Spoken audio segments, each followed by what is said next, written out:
How's it going, everyone? It's November 4th, 2025, Northwest Washington, Zone 8. This is Gold Rush. Time to harvest it. This is my favorite apple this season. When it's time to eat apples in November and December, this is probably the best one for late apples. I mean, look at this. So the tree is like this big, grafted to Pacific crab, Malus fusca rootstock. There's the graft right there. It's not even that big. The entire tree was harvested by hand in like 5 minutes. I left this branch just so you could see what it looks like even now. So when I came up to this tree before I picked it, there was absolutely no apples on the ground. This is the beauty of Gold Rush. These are all the ones that I left aside when I was picking with defects.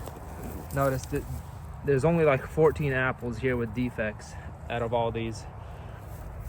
This tree has received no sprays, no additional water, nothing. The only thing I did with this tree was, the only pruning that was done was when I came here last winter to take scion off of this tree. That's about it. Otherwise, no other maintenance, no sprays, no additional fertilizer other than when I fertilized this tree, like when I planted it. It hasn't received supplemental fertilizer for the past 3 years. This is the type of harvest that Malus fusca Pacific crab rootstock can pump out. And there was no thinning. I didn't thin anything. I didn't do nothing on this tree this past season. Most of the apples will be flawless like this.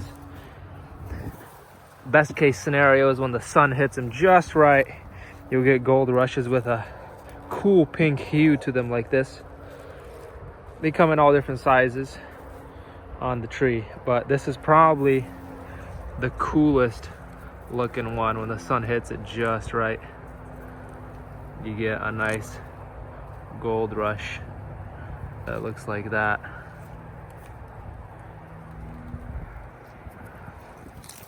So anyway, my favorite apple, I think, for winter apples, for winter keeping apples, even now picking them, they're hanging on tight.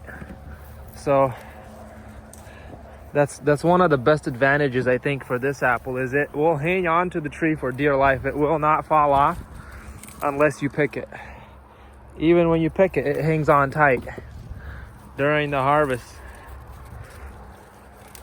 So like oftentimes you'll like start touching one apple, unless they're like doubled up like this, they're not going to be falling even while you're picking.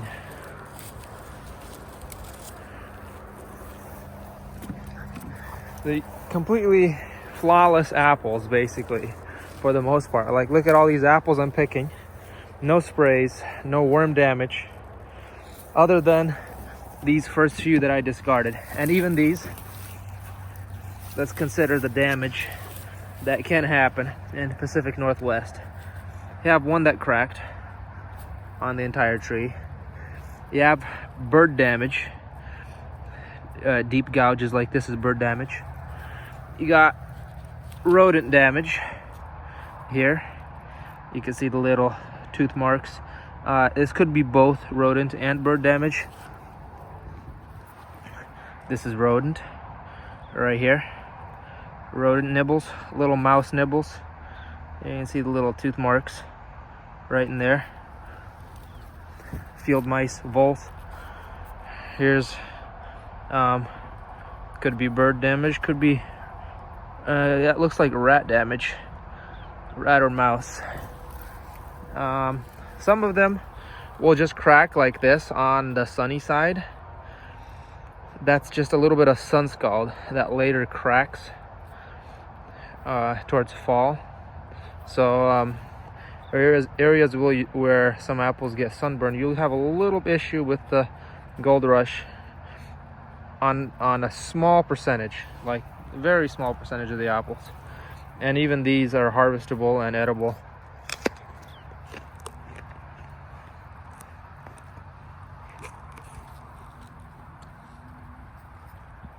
One of my favorite apples for flavor as well. Delicious.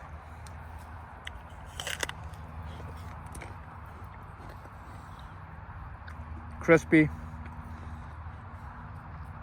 Very potent. Very rich.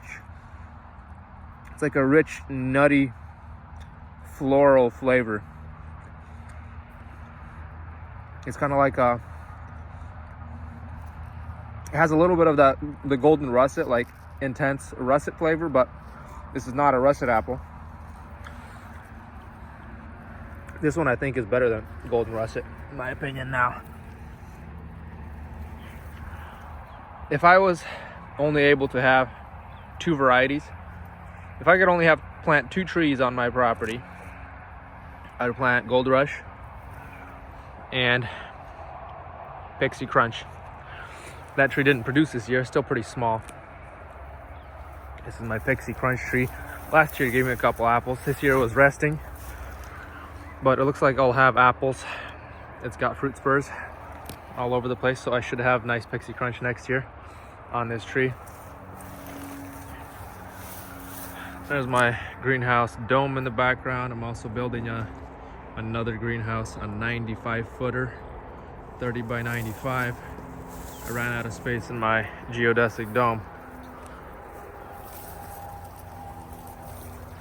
so I just can't get enough of Gold Rush. I know some of you guys are watching my videos and you've seen some of the really cool looking red flesh, black strawberry and all that. It's cool to have, and if you're a collector and you have space for multiple varieties, I do recommend that one because it has very interesting flavors. But in terms of like a solid apple that you can rely on year to year for apples, consistent ripening every single year, consistent harvest every year, consistent flavor. If you don't have a lot of space, you have a small property, maybe you just curious, you can graft a small branch of black strawberry and some of the cool looking interesting varieties. But for your main trees that you rely on, you should consider planting Gold Rush as one of them, especially if you're in the Pacific Northwest, because they do so well here. I mean, look at this entire tree here. Almost very little apples that I'm discarding. These are perfect apples with no sprays. It just doesn't get much better than this. I know I upload a video on Gold Rush almost every year, but how could you not? I mean, I just can't say this enough. People need to plant Gold Rush. If you have trees that you don't like, you can order scions from me and graft them over, swap them over to a Gold Rush. I will have scion available. Not a whole lot, because Gold Rush is not a very fast grower, so you do want to put it like on a at least medium vigor rootstock. I have it on Malus fusca, but you kind of want it on a stronger root system because Gold Rush is not a fast grower. This one I planted in 2019, so it is about 6 years old already. So yeah, I mean, it's been producing. Oh, there's a couple more apples hiding right here, and they're holding on so tight it's not that easy to pick them. And again, flawless apples.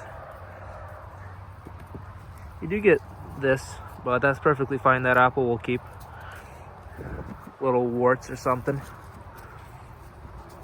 Beautiful apples. That's what you get with Gold Rush.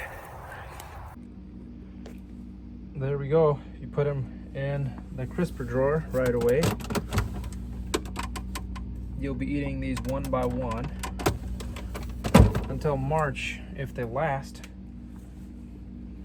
If you have enough of them, of course, they're gonna keep until March if you don't eat them, but most likely they'll be gone before that. A little bit more that didn't fit into the first drawer, but Brauburn's also hanging out there, so I'm gonna need some space for that. Probably need another fridge. Still have leftover Scion that I need to sort. Probably toss most of that. That was from this past season. These are the purple GMO tomatoes. You can them. Some of the ones in between are regular tomatoes. The darker ones basically stain the entire juice red, so now it looks like everything is red from those purple tomatoes. Kind of cool though. It almost looks like you canned cherries. There's a little bit more. Canned them with plums. Some plum halves in there also. So thanks for watching, guys. Don't forget to like this video, subscribe if you're not subscribed, and I'll see you next time.